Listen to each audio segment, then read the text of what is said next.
قرآن اس زمانے میں نازل ہوا ہے جب علم کا وجود زیادہ نہیں تھا لوگوں کے پاس، اتنا کہ کوئی اکا دکا لکھنا جانتا تھا.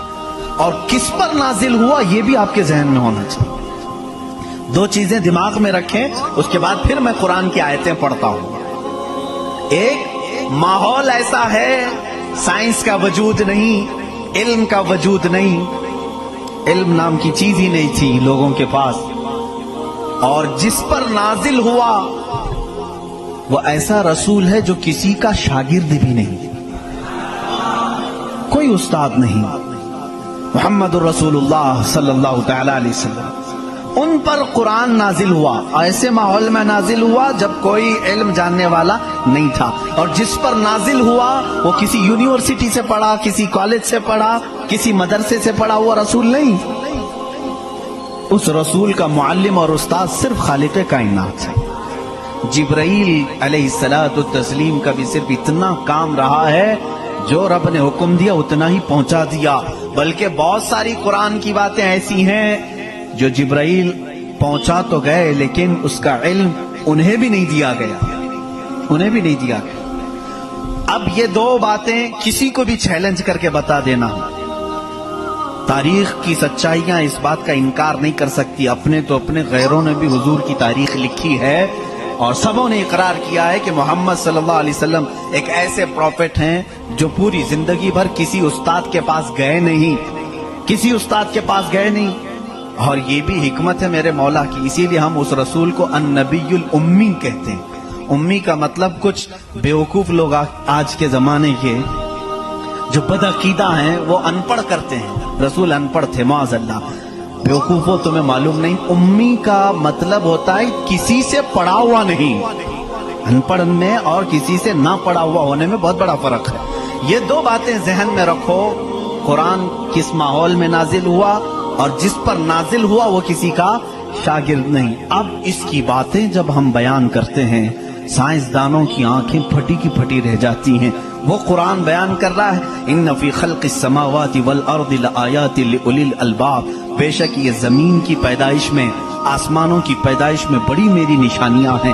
اللہ فرما رہا ہے رات کو ہم زائل کرتے ہیں، اسی سے دن نکالتے ہیں. قرآن یہ کہہ رہا ہے وجعلنا من السماء، آسمان سے اللہ تبارک و تعالیٰ نے یہ وجعلنا السماء سقفا محفوظا، قرآن کہتا ہے ہم نے آسمان کو ایک محفوظ چھت بنایا ہے.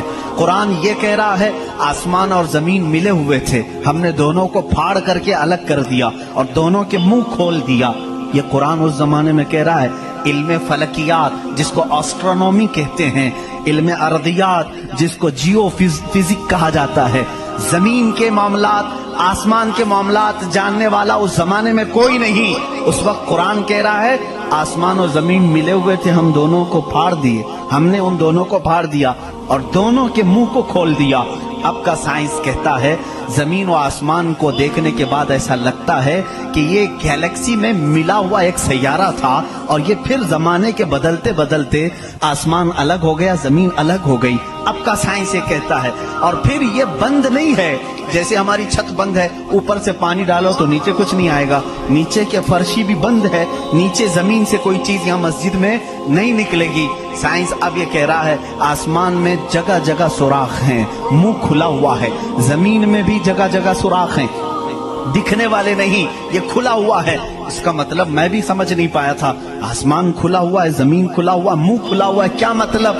کہا کہ اللہ تعالیٰ جب چاہے آسمانوں پر پانی ڈالے تو اپنا منہ کھولتا ہے، بارش برستی ہے، اور زمین کا منہ کھلا ہے. اس کا مطلب یہ ہے تم جہاں پر بھی جتنی گہرائی میں بھی زمین کے بیج ڈالو، اس کا منہ کھلا ہے، وہ سینہ پھاڑ کر باہر آتا ہے.